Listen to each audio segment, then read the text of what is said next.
Hi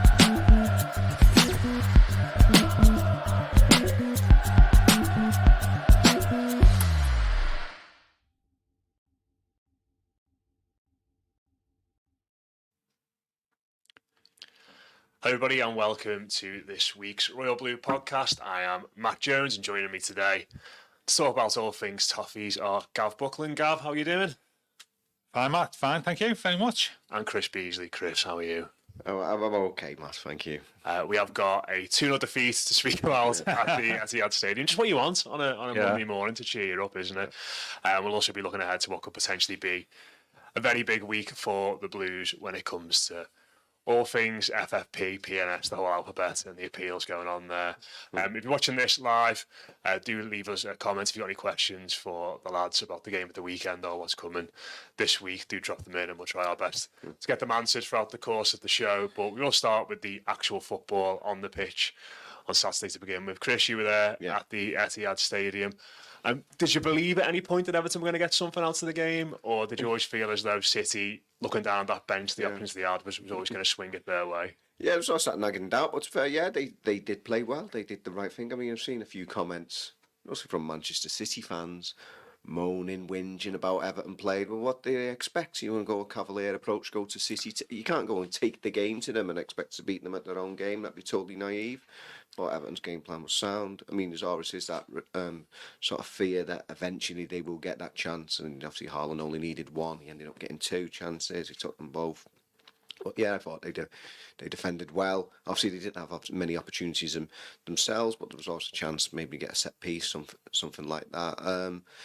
It's a tough one to take because 70 minutes, City were really frustrated. The fans were getting frustrated. The players. I mean, although they did change once De Bruyne came on and Walker, that did sort of up the ante a bit. But yeah, it just shows you when you've got those sort of players in reserve what qualities they've got. But yeah, I thought that it was the kind of game that you've got to.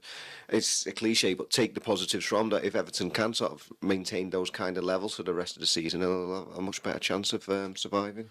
Mm-hmm. How about you, Gav? Were you in a similar position, or were you dreaming of taking a 0-0 back to put us in? That says a lot, doesn't it? Dreaming of a 0-0. I can only say after 70 minutes, I thought this is far easier than what I was expecting here. You do expect to be under pressure and having a goal threat, but they've not had the shot on target. They've not really had come close. It's not as if they had a couple of just gone narrowly wide. Yeah. As you said, Chris, in the first half, just a couple of shots went over, and you can see like the frustration in the players. Yeah. And after 70 minutes, even there was a couple of substitutions. I thought if we carry on here, we can easily get a 0-0. It wasn't as if they were gaining momentum and we were just in survival mode. We were comfortable. And the frustrating thing for me was after 70 minutes of well-organised defence and generally keeping City in check, we conceded from, a set piece, which is not expecting a Dice team to do that. And that was it then, wasn't it, really? We then really up against the wall. And that was the frustrating thing. It was the manner of the goal, really. And, against City, you've got to be at your best all the time. They've only got to be at their best once. And we were not our best, were we, from that corner. And that was the disappointing thing for me. And, then it's going to be very difficult. Unless you got Demar on the subs bench, it's going to be difficult, isn't it? Yeah, I think for me, the goal we conceded ultimately, the first one is one that just comes about because you've got tired minds and bodies on the pitch by that point. I think Branthwaite takes a bit of a swipe, but it doesn't. I think Idrissa Gueye at the back post just loses Haaland, and it's kind of what those intangible things that the City do to you effectively, in the sense that they can weigh you down mentally, because you've got to be, like you said, so switched and focused for the entire game that later on, whereas you might be a bit sharper against other teams when you're not on the back foot as much, just that little split second of indecision that kind of cost us. But do you look at it as well, Chris, in the sense that as much as there's a lot of talk about City and the players that they brought on and the players they still had to bring on at that point as well. Obviously, Bernardo and Grealish came on later, and not bad at all. Obviously, at that point, Everton, again, it's a common theme throughout the season. You're looking to the bench and thinking, well, who have we got here to bring on and either, first of all, stem the flow of City attacks in a bit of a better way, or give us an outlet up front. And again, you're sort of scratching your head, aren't you? Yeah, I mean, Deitch doesn't seem to want to overly use substitutes, and like I said, are the options genuinely there? I mean, we were talking on last week about whether Dobbin could be getting a bit more game time and how he's done well, but yeah, like I said, it is probably that mental tiredness as well as the physicalness, because so with the corner kick, you don't expect to be undone by a City set piece like that. I mean, if they carve you open with brilliant play and a string of passes, where you're like, fair enough, they're world class. But yeah, it's easy sort of finish at the back post after they've sort of half cleared it. Yeah, it's disappointing in that respect. But yeah, it's one of those. It could have gone either way. We obviously ultimately we were speaking about defeat, and that's I guess what everybody kind of expected, really. But I mean, you can take heart from the way that they went about it, and I don't buy into all this how like I said, City calling it or whatever anti-football, slowing it down, and just obviously the dark arts of the game. I mean, yeah, I thought that it'd be naive to do something dissimilar to that. Is it one of them as well, Gav? I think the manager himself said after the game that he was very pleased with a lot of aspects of the performance, but the one thing he did single out was Everton's use of the ball at times as well. And yeah, it felt like in the first half in particular, we had a couple of little openings where we got in, and either the final ball or obviously Jack Harrison has that shot, doesn't he, which he swipes over from quite a good position. But again, it just felt as the game went on, as they gradually got more on top, as we were starting to feel the pace of it, our use of the ball just got gradually worse and worse. I suppose that's the tiredness factor you were talking about. I think in the first half, yeah, I mean, that's just a byproduct really when you sit so deep. When you do get the ball in a good position, you tend to be a little bit over anxious, don't you? Calvert-Lewin was a bit like that. You're not used to it, are you? And there was 2 or 3 times in the first half. Yeah. There was one, I think, where Calvert-Lewin got it, and McNeil was just bombing on, and just like look around at him. And the other one where I think was McNeil crossing Calvert-Lewin should have been about like 6 yards ahead of, and that's what happens. You don't get a natural rhythm, do you? You're not allowed to get a natural attacking rhythm against City, particularly there. And when you do get the ball, you do panic, and that's happened a couple of times this season. That happened against Arsenal at home, didn't it? Where we sat deep in similar circumstances. Yeah. Whenever we tried to break out, we just lost the ball straight away. People didn't pass it properly. I thought Calvert-Lewin, though I think he had a difficult afternoon. Playing up front on your own against City is not great. Was one of the worst in that. I think he gave the ball away or didn't pass to a teammate enough times for me.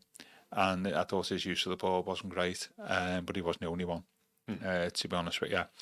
And as I say, Matt, that's just a byproduct of it. If you're sitting so deep in defence, you're going to struggle when you do get the ball in advantageous positions. I think Calvert-Lewin was a bit of a talking point from what I saw after the game, Chris, on social media. You gave him a good score in your ratings. He'd done well. It was a very tough afternoon. It was very unconventional. His role is obviously very different than the role that Haaland was playing. I mean, it was, as Gav says, a very difficult afternoon in terms of he hardly got a sniff. The only sort of opportunity he did have was the one that Gav mentioned there, where he probably should have squared it to McNeil, but he didn't. He had an opportunity to shoot or to pass, and he didn't quite do either. He sort of did halfway in between, so that was his sort of big moment as it was. But other than that, really sort of selfless work down the channels and holding the ball up with his back to goal. I mean, he hardly actually had any moments where he, like I said, other than that half chance to actually get a shot on target. I thought he did well in very difficult circumstances, and James Tarkowski echoed that when I was speaking to him afterwards. He says, he does that every week. I mean, 18 games now, isn't it, without a goal? But yeah, I can't really say that he had any big opportunities to sort of end that streak on this occasion. And I thought he did well, but I can understand where people are coming from. And obviously, Gav mentions there about finding a teammate, maybe could have been better. But I thought he occupied Diaz well. But it was a thankless task for him either way on Saturday. Yeah, I think Pep played 4 centre-backs, didn't he? I think you referenced that in the Imagine if Doucs had done that, by the way. Yeah, the Walter Smith tactic, I think you called it, didn't you? He's looking back to those days. But one other player who thought had an interesting day, Gav, was Jared Branthwaite. Absolutely, I thought he was excellent for the large parts of the game. There's a moment in the second half where he brought the ball down in his own box right in front of the away fans, and did a couple of little step-over shimmies and brought it away. And he looked really good for a long time, and then all of a sudden, the big moment from the game from his point of view is that Haaland squares him up on the counter attack and kind of bustles past them, and that's obviously the sort of thing that's been discussed afterwards. But I think for 95% of that game, he was really good and showed his quality again. There's been a couple of times in the last 3 or 4 games where I don't think he's been at the same standard as what he's been, throughout the season. That's to be expected at his age, isn't it? I don't see Martin Keown's analysis on Match of the Day on Saturday was very, very good about Branthwaite for the Haaland goal. And he looks at it and he says, Branthwaite starts running in the wrong direction. He's looking at the ball, he's not looking at the player. So as he's facing towards goal, he's looking over his left shoulder, trying to look at the ball, but he should be looking over his right shoulder to see where Haaland's going. So by the time you realise what's gone on, there's a space between the two of them.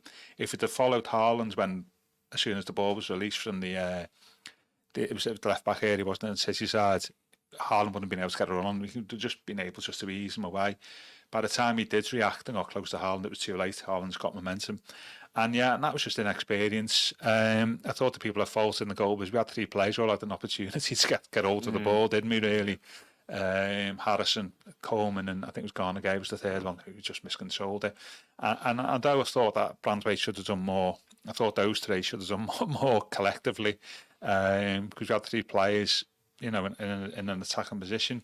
And I don't know, was Branthwaite had a knock at that stage? I know he went down, hadn't he? I'm not sure at that time. I'm not making excuses for him here, whether he was actually 100% fit. And I think some of the thing about fatigue comes into it. But Keown's analysis, you're not seeing it, is very instructive.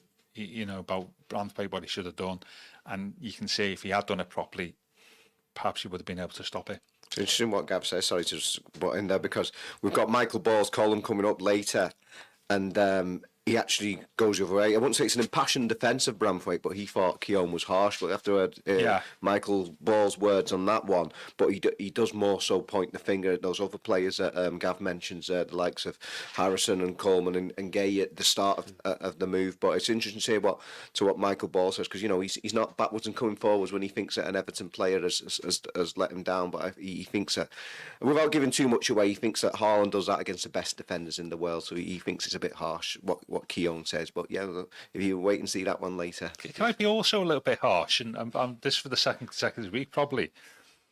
Is Pickford too near his near post? When Haaland comes in on him, he gives him.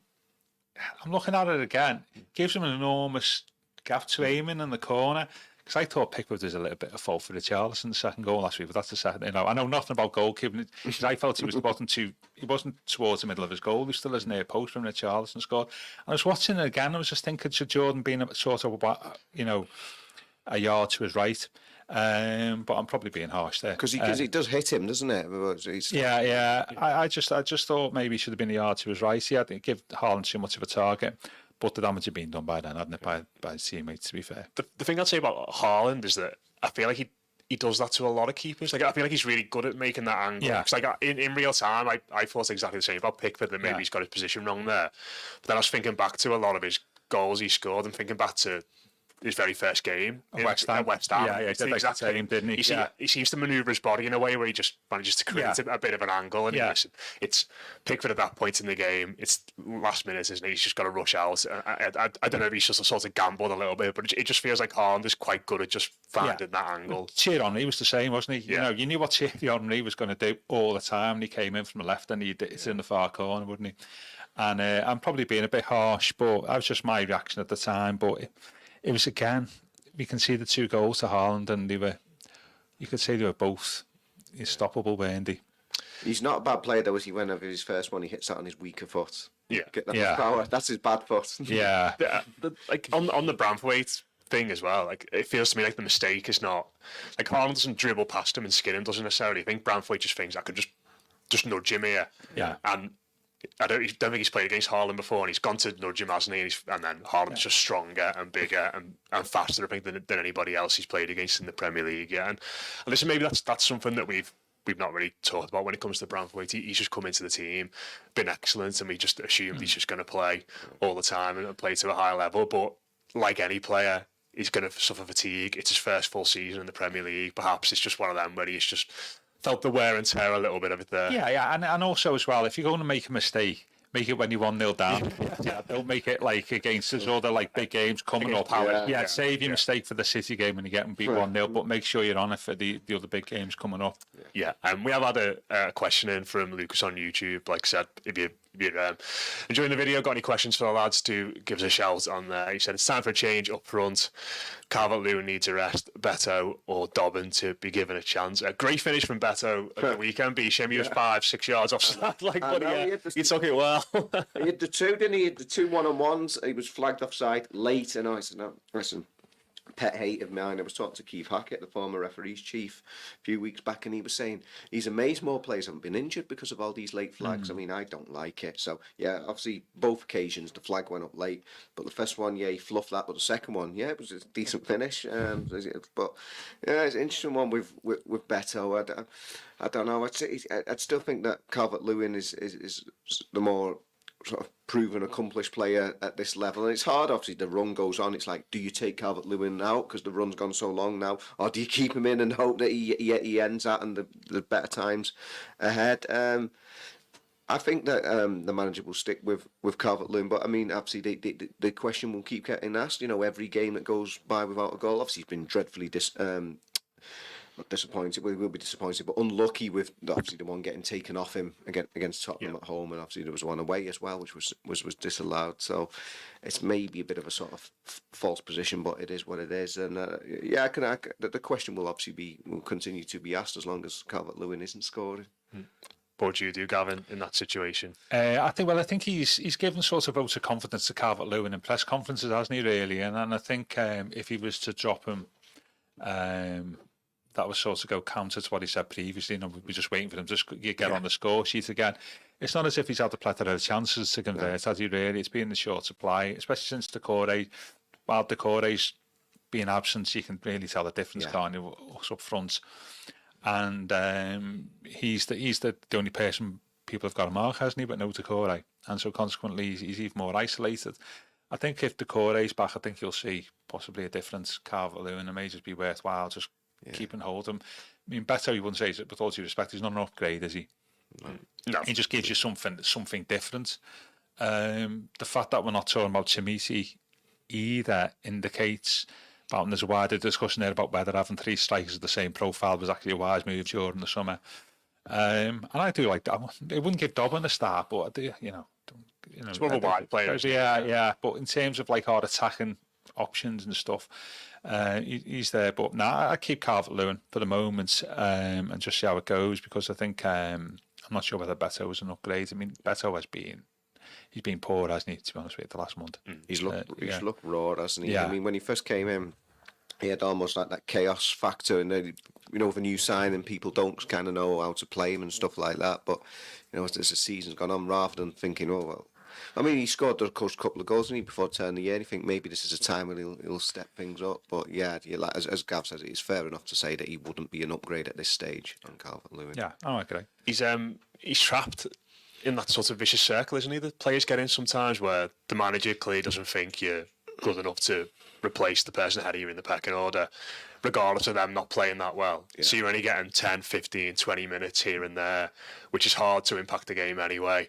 Yeah. And you're not going to get up to full fitness. And then when you do get your chance, you're coming in from the cold, and then because the manager doesn't really trust you or rate you anyway, you're more likely to go back to the bench again quickly. So it's really difficult to think for him. But I think with Dom, there's a similar situation. I think of a lot of positions in the squad. Like you look at Dwight McNeil at the moment, and I think he's really struggling.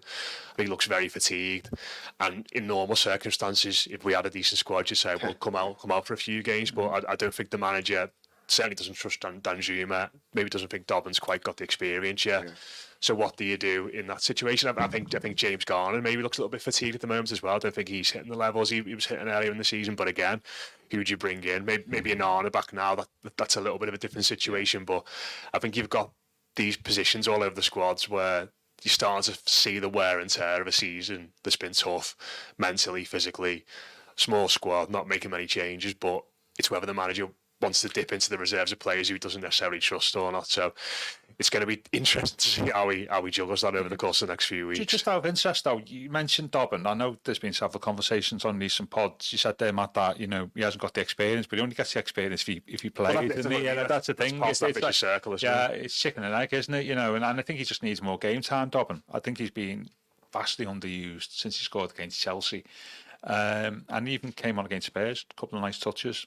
And I just think, going back to the McNeil thing, you wouldn't necessarily want to start Dobbin, but I think he should be. There's been times in games where he should be on a lot earlier than what he has been. And that's something that we should be looking to do far more over the next couple of months, I think, because he's got something about him, Dobbin. That you don't, they've not really seen any other players who've come through from the academy over the last few years. I think he's got a bit of an attitude about him, and I think he could establish himself as part of the first team squad. And where he's in and around getting selected. Dobbin, if he keeps his keeps progressing and doing the right things, which he's doing at the moment when he gets on. Yeah, I certainly would like to see him more coming off the bench. I wouldn't necessarily say get him in the team straight away, but 20 minutes here and there feels like he could have an impact at times. Dan Juma now probably out at least until the end of the month, and that may well be the case because he was kind of getting in ahead of Dan Juma when Dan Juma was fit. Till it maybe got to the end of the January transfer window and it's like, maybe give Dan Juma a bit more playing time here, keep him sweet. But it might actually be a call like you were mentioning, Matt, in the centre midfield there. If obviously Onana came back on Saturday, a lot of people said they thought he looked decent, one in the ball on Saturday in tight positions when he came on. So obviously he's back into the mix, and if fingers crossed, Decore is also available for Palace, then there might be a dilemma, a decision for Doucs to make for the Palace game. Yeah, and there's just that one moment with Onana, wasn't there, which I think sums up that the players not playing much with each other in the sense that he got the ball, drove forward really well, and then Beto is just on a different wavelength with the run he makes, and the pass is good, the run's good, but they're just not quite lined up, and that I think just shows that the two players there who haven't played much footy together, and it's going to be difficult for them. Steve Taylor, again on YouTube, saying if Decore is fit, he has to carry on with DCL. I mean, is that it's a bit of an obvious question, I suppose, Gav, but is that the way in which we look to unlock Dom? Because, like you said, when he's up there on his own, he is very much one target for defenders. But with Decore, he obviously occupies more players, makes runs into the box, knits everything together really well. It feels like maybe if he's stuck with Dom for this long, if Decore's back for Palace, bit of a more straightforward run coming up in terms of games, that maybe you may as well stick with him for a few more games. The side and structured formation up front, it was the one that gained us 4 consecutive wins, was it? And a really good run over, well, more than that, wasn't it? We had, what did we win? 8 out of 13 or whatever, not competitions. Can't remember in the autumn and the early part of the winter, and that is the obvious solution. Hopefully Dom can get a goal within that. Yeah, because we have to go on the piece. As much as I think we've done well at City, we did well at Fulham with one central midfielder and got a good point in the end against Spurs. Yeah. There are just more matches in the column of games Everton haven't won without Decore under Sean Dyche, aren't they? Yeah, in many ways he seems to be proven a lot more crucial to how they play and how successful they are than Dominic Calvert-Lewin, because Gav mentioned the 4 wins there. Actually, Calvert-Lewin missed the first one of those, didn't he, at Forest, obviously when Beto came in, and that's kind of going back again to the point you made about Beto. He comes in, misses his big chance at Forest, and then immediately gets dropped for Calvert-Lewin again. And I don't think Calvert-Lewin even he obviously didn't even score in that 4 free game sequence, because obviously West Ham's his last goal. So Decore is been proven instrumental really in how Everton operate. I think various people have sort of deputised for him. Arguably Jack Harrison has been the most successful, but he's a totally different kind of player, isn't he? So he's a totally different profile. And Decore is that sort of 1.5 striker, sort of halfway between midfield. People kind of don't know how to operate against him. There's not many players like that in the Premier League, and I think that's part of the reason why he's been so effective under Dyche, because he's a one-off in that respect. So Everton miss him when he's not playing, and the opponents sort of don't know what to do against him when he's out there. Just hope he's all right now, because obviously he came back and he played that one game against Villa, didn't he? And he looked like he was all right. He was back to his best. He was running hard. Showed Calvert-Lewin how to do it actually with the finish 1-on-1, another one that got disallowed for offside, but he wasn't to know that at the time. It's probably no coincidence, is it, that they haven't won a Premier League game since he's been out now. So fingers crossed he's back for Palace and back with a goal against them, because obviously I think he scored against them, didn't he, at Sellers Park back on 11th of November. So yeah, well, that'd be like an ideal opportunity to try and sort of build some momentum for the rest of the season with a fit and firing Decore. Yeah, I mean it's when you both sort of put all the attributes he's got there like on the table, and you think if he was available like on the market in January or in the summer, like Everton wouldn't be able to get a player like that. You know, someone who's got all those attributes, who is physical, who is hard working, who plays in midfield, and who also chips in with, is it 1 in 3 he's got under Doucs pretty much in terms of goals. You know, that player would be well beyond us in our current state at the moment, and to be able to get him back is going to make a huge difference. Doucs said he's back on the grass, didn't he? I don't know what that necessarily translates to, and I mean you probably know better than that sense what that actually means in Sean Doucs speak, but it feels like one of them where, reading between the lines, you'd hope that he was going to be back for Palace at least. Yeah, there's two different back on the grass, isn't there? Oh, grass, as the guy said. There's back on the grass with us and back on the grass on their own, aren't they? Oh, so there's the subtle distinction. Yeah, it right. depends who are they. They're just like running around the field on their own, or they're actually engaging with teammates at Finch Farm. But yeah, let's hope so. There's a 9-day gap, isn't there, between the trip to the Etihad and the Palace home game, so that gives him potentially an extra couple of days that he might have had if the game had been on the Saturday. So yeah, you've got to be hopeful. I mean, he's been coy about it throughout, hasn't he? I mean, at first we were told it was just fatigue, and then it was hamstring in the other leg. So yeah, let's hope that he's ready. It does seem like the fact that he's offering that up, the manager, that there is at least sort of a hope that he will be fit for that game. Yeah, the one silver lining from the weekend, Gav, was that game was out the way early, and then we could get on with the serious business of cheering on teams who play against Luton. I familiar feeling. But listen, no, obviously, all joking aside, no, I was sitting there Saturday morning thinking, we've got City away, they've got Sheffield United at home. Obviously, Forest as well had a bit of a battle with Newcastle, didn't they? And they went there and won 3-1 on Boxing Day. So you're thinking this table could look pretty ghastly by the time 8 o'clock comes around on Saturday evening. Thankfully, the Blaze did the business, the Tsunami did the business, and we're sat here largely. Obviously Brentford winning at Wolves probably wasn't ideal. We've got Chelsea against Palace tonight. It could have been worse. Just what I'm trying to say. Could have been a hell of a lot worse. The only thing about that is, we've talked about this beforehand, about that Sheffield United now sort of. But I doubt it. Yeah, I mean, at the end of the day, if you come out of any weekend in our position and you're not worse off when you've gone to City, it's probably, you'd take that. Because you're going to get beat at City. I know that sounds horrible, but we could have got, having said that, I thought we possibly could have drawn. You take that. That's all you can ask for. I mean, it's out of your hands, and something. I know it sounds horrible, but it's out of your hands when it goes to City, really, isn't it? And I thought, we'd take the results elsewhere, and I believe Tom Davis had an assist, didn't he? In that, did he? Excellent. It certainly contributed to the win. But combining that, like you say, you're away to City. Your nearest rivals are at home to the bottom of the table. So for that double whammy, like you say, to come out of it unscathed in terms of the points differential between the clubs, and then you mentioned the Forest game and stuff like that. Yeah, you've got to take the positives from that one. It could have been much worse, couldn't it? So yeah. Yeah. And final points on the weekend before we look ahead. What did you think of the City PA getting the chance started for their players? I wasn't even aware of that. I missed that one. What was that? I'm not going to do it myself, but he effectively started the songs for each of their players when they came on as a substitute. I can't believe you missed this. I must have been that engrossed in what he sort of like to get the fans cheered. Yes, I think when Silva came on, he went Bernardo. Oh, right, like that. okay. Tried to get the fan. Did you get onto that, Gav? I did hear it, yeah. I was slightly baffled and puzzled. Honestly, I don't know how you do it at Goodison, though, really. Has Lewis Dobbin got a song, Yeah, we'll have to ask Graham White if he's... We haven't really got any songs to play anymore. Yeah. No, but we don't like that kind of business at Goodison. I think if you're getting stick for that type of behaviour, I think that's probably a little bit justified, isn't it? I don't like that thing about... It's a separate thing, isn't it, about artificial atmospheres being created in grounds beforehand anyway. You've got to let things naturally develop. And so whatever ground it is, that type of thing where you're artificially trying to, put an atmosphere in place, it doesn't work for me. so I'm not accused of being anti-City, just anti-anything like that, to be honest with you.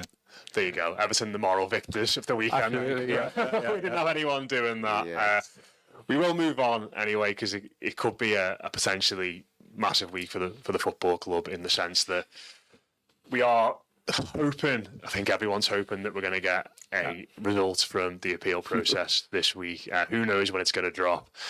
But Everton's appeal now was just over 2 weeks ago, wasn't it? Finished on the Friday. Finished on the Friday. So listen, it's one of them, Chris, where I think we haven't really had anything massively new over the weekend or any new developments. But we're all sort of looking ahead now.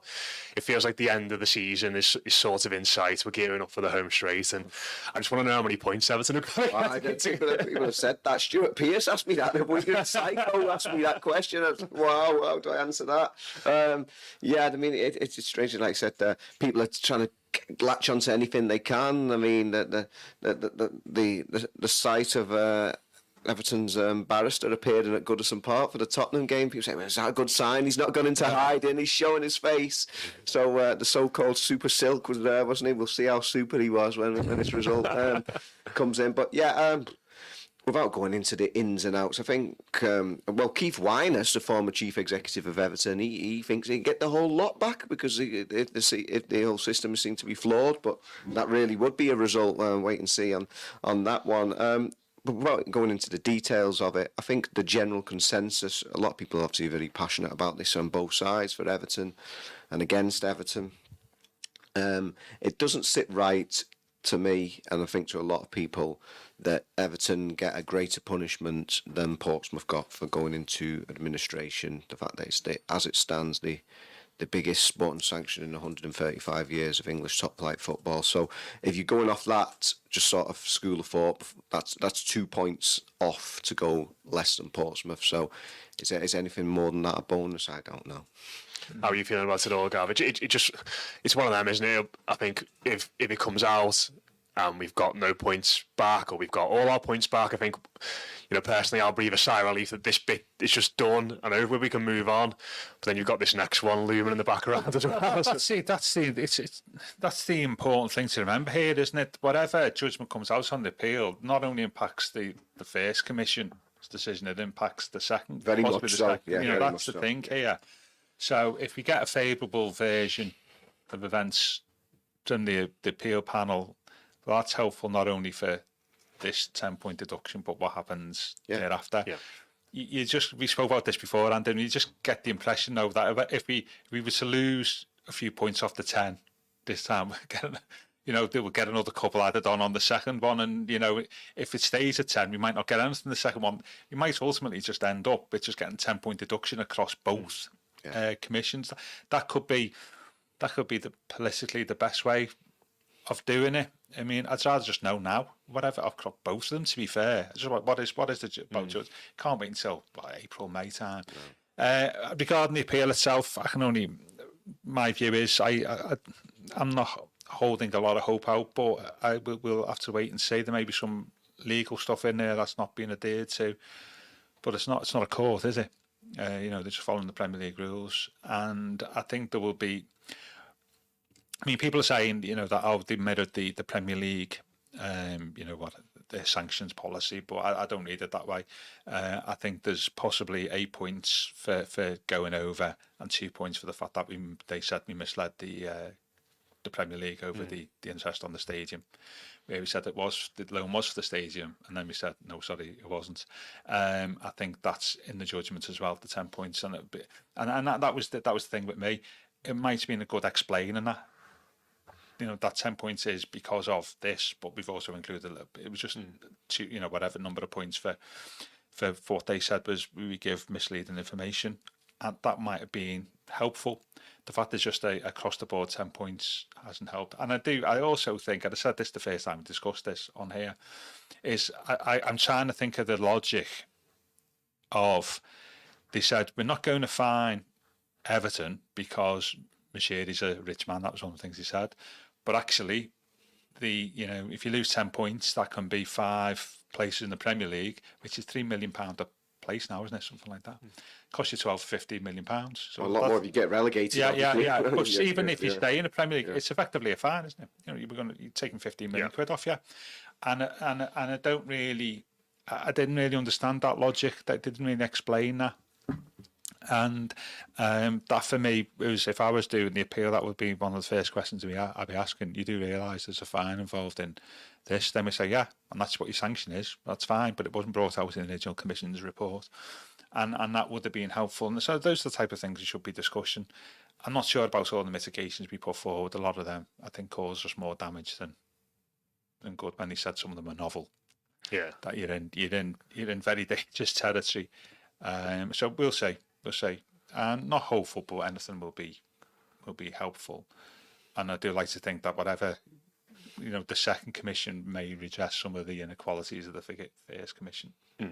Yeah, I think that is important to stress, Chris, because I think from Everton's point of view, the way in which they've gone about appealing this one, it feels like the sort of ingredients of this appeal are very much going to be what they're going to use to fight the next one, isn't it, further down the line? Yeah, I mean, the talk of the double jeopardy, isn't it? I suppose the historic case, of course, each case is very different. And Sheffield Wednesday, they got 12 in the Championship, didn't they? And they went to appeal, that got half to 6. That was to do with the stadium, wasn't it? I think. So, yeah. It's impossible, isn't it? Because, I mean, we can all give our sort of educated guesses on this, and the likes of Gavin and Joe are very well read on this, and they probably give you a lot more insight than anybody else. I mean, I've been hosting myself on podcasts where it's been you and Joe, Gav, and there's a lot of the issues that aren't often addressed because it's so emotive for both sides. Absolutely. Isn't it? Yeah, and also, but it's just like Gav says, it needs to be sorted, because we can't have a situation where it's decided who's relegated and who stays up after the final ball's kicked, and it's going to the courts. I mean, that's not fair on anybody, on Everton or any of the rivals, really. And the supposed best club product in world football, the Premier League, and it's going to the courts. It needs sorting. Well, we could have 4 different points totals this season. The one earned on the pitch. Yeah. Then anything that comes from the original commission, the 10-point deduction, that could then get changed. Yeah. This time, and then we get another points deduction on next one, and then that goes to appeal, and then that gets changed. You could end up with 4 or 5 different points totals this season, which is just a ludicrous position, really. It's remarkable, and, like you said there, Chris, in the sense that, you don't want to be finding out Everton have been relegated after the ball's been kicked. Yeah. Sorry, after the final ball of the season's been kicked, but we're kind of in this weird situation now where, just thinking of like a fixture off the top of my head we've got coming in the next few weeks, like Brighton away. Yeah. Like, in normal circumstances, if we get some points back, you could look at that and go, well, a point's fine there. Yeah. But then if we've got 10 off or 15 off, it's like, well, we probably need to go and try and win that game. And all of a sudden, like, as a supporter, you're looking at these fixtures coming up, and you might be coming out of the ground after getting a draw and going, I don't know if that's good or not, really, because of what's going to happen. Like, there could be situations later in the season where we're level away from home, or we're level in a game at home, and a point might be enough to keep us up, and we play out the game and we get a point, say, against Sheffield United, our last home game, isn't it? And then that takes us 6 points clear of the relegation zone. And then we get 5. This is the mad reality we're living in at the moment, isn't it? We've still got to play Luton. The Palace game a week on Monday. Well, the Palace knows what our points deduction or is stayed, or we've got an extra point, a couple of points added on. That could affect how they play it. I think we were talking about this the other week, is once you knew they wanted to speed things up, where it was inevitable they were going to have like 2 potential commissions in the same season, they should have just scrapped it temporarily for 1 year, the 3-year rolling one. They should have had the 4-year rolling one, and just had one judgment across 4 years. So we'd have one judgment across the 4 years. And there's £105 million, £140 million threshold, and then that should have just been the rule. So we just have that for everybody for this season. So I know it's not ideal, but you're only getting hurt once in the season. There's only 1 punishment in the season, rather than this position where they've managed to give themselves 2. And what it shows as well is, I don't think anybody would, when they set these rules in place, I don't think they ever thought that anybody would breach them. Because there's such an obvious flaw in the original rule that what happens if you breach the following year? You did have no provision for that in the rules, did they? And I think that's also shown up that the rules itself were probably a little bit flawed. But we've just got to wait and see, haven't we? Well, they're changing them again anyway, aren't they? Yeah. It's hard to keep up. It's certainly. Just finally, the Everton Fan Advisory Board on YouTube have said there will be a Super Silk chant if he gets the business done. I like it. I think we might need the PA's help to get that one going. To be honest, like at City, but yeah, we'll see. I mean, yeah, if we get all 10 points back, that'll be marvellous. It'll be our play of the season. Yeah, statue of Bramley Moore, all that sort of stuff. Yeah, that's the age we're living in now. Lawyers and all that sort of stuff. But yeah, very true, Matt. Very true. We won't leave it there anyway, lads. Cheers to Chris. Cheers to Gav. Do get your comments in. Do like and subscribe. Loads of content coming up over the course of what is a huge week, potentially with that appeal result dropping and a massive game next Monday against Crystal Palace as well. I feel like we played them for 5-6 times already this season. But yeah, they're back again at Goodison on Monday for a huge game. So let us know your thoughts on all that. That has been the Royal Blue Podcast. We'll catch you again very soon.